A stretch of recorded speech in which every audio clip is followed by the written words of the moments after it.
lengkap saya, Solangia Meida Abel, NPM 212010005 dari program studi keperawatan.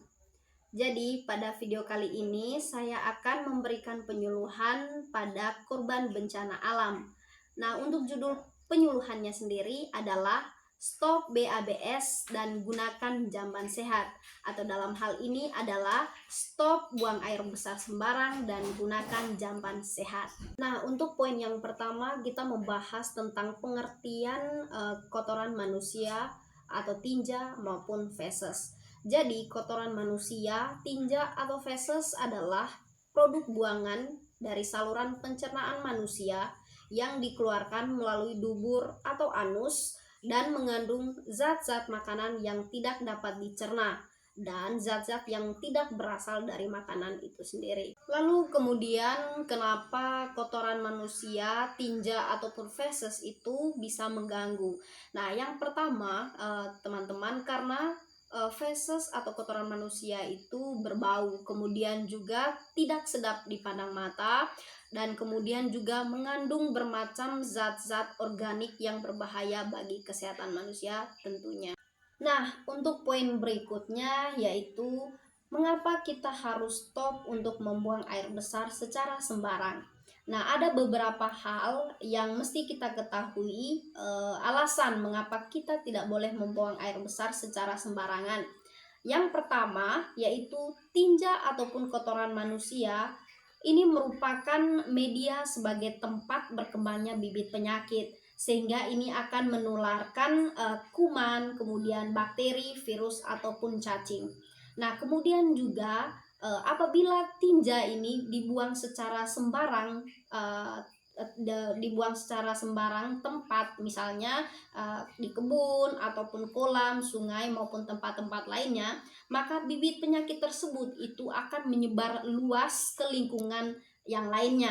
Nah, pada akhirnya akan masuk ke dalam tubuh manusia itu sendiri dan kemudian akan beresiko menyebabkan penyakit pada seseorang. Nah, bahkan ini juga akan menjadi wabah penyakit pada masyarakat yang mungkin lebih luas lagi. Itu teman-teman, ada beberapa manfaat yang bisa kita dapatkan jika kita tidak membuang air besar secara sembarangan. Nah, di mana beberapa manfaat yang bisa kita dapatkan, yang pertama yaitu menjaga lingkungan tetap bersih, kemudian juga sehat, nyaman dan tidak berbau tentunya ya. Nah, yang kedua, tidak mencemari sumber air yang dapat dijadikan sebagai air baku, air minum. Kemudian air untuk kegiatan sehari-hari seperti mencuci, mandi dan lain-lain. Nah, kemudian untuk poin berikutnya, bagaimana sih sebenarnya cara pengolahan atau pengelolaan tinja itu sendiri? Nah, di mana agar limbah tinja atau kotoran manusia tersebut tidak membahayakan lingkungan sekitar atau tidak membahayakan bagi masyarakat maupun manusia itu sendiri, maka di sini kita perlu mengadakan pengolahan limbah secara baik. Nah, maksudnya bahwa pembuangan kotoran atau limbah maupun tinja ini harus dilakukan di tempat tertentu, atau misalkan bisa dilakukan pada jamban yang sehat. Nah, di sini jamban ini merupakan tempat penampungan kotoran manusia atau tempat penampungan untuk tinja yang sengaja dibuat untuk mengamankannya. Nah, teman-teman, jika kita membuang air besar secara sembarangan, maka ini akan menyebabkan atau ini akan berdampak pada kesehatan kita tentunya, sehingga akan bermuncul berbagai macam jenis penyakit yang diakibatkan karena buang air besar secara sembarangan.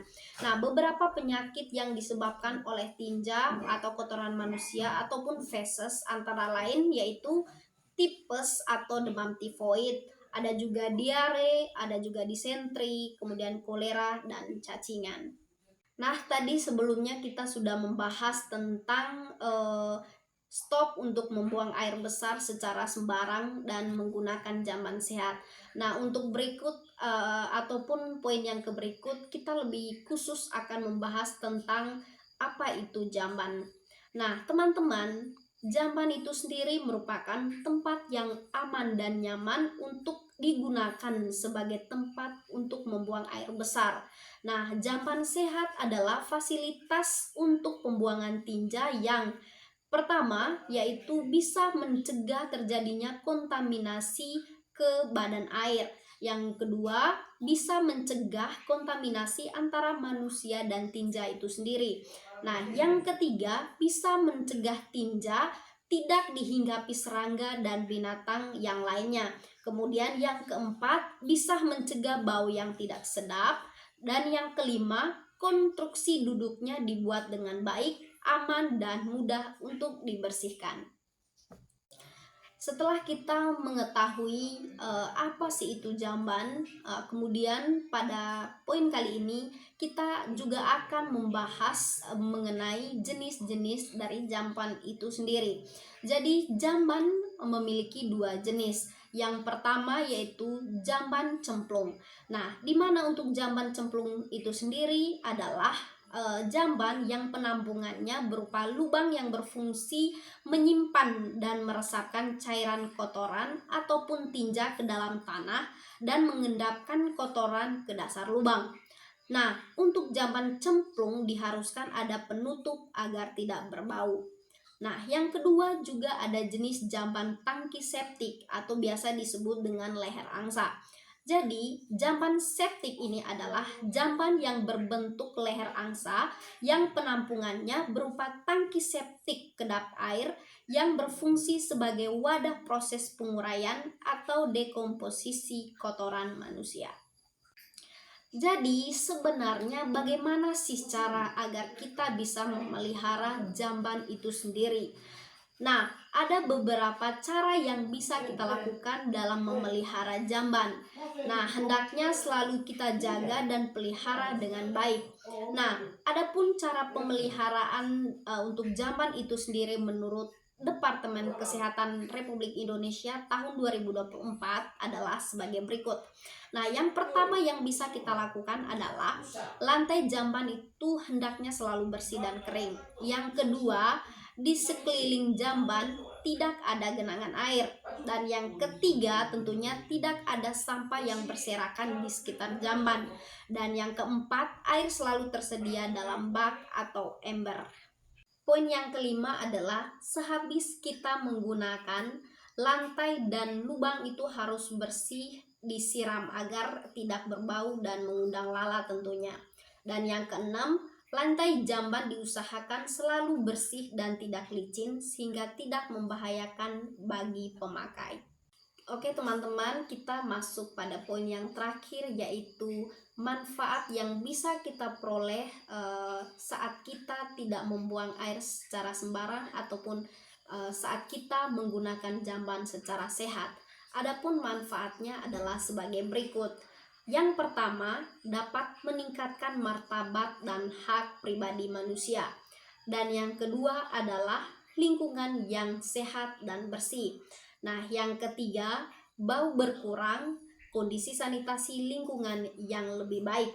Dan yang keempat, keselamatan lebih terjamin, tidak perlu pergi ke pinggir sungai ataupun ke hutan. Yang kelima, dapat menghemat waktu dan uang. Yang keenam adalah dapat memutus siklus penyebaran penyakit yang terkait dengan sanitasi. Oke, baik teman-teman, itulah video penyuluhan yang bisa saya berikan pada kesempatan kali ini. Jangan lupa like, komen, dan share untuk video ini. Bye-bye.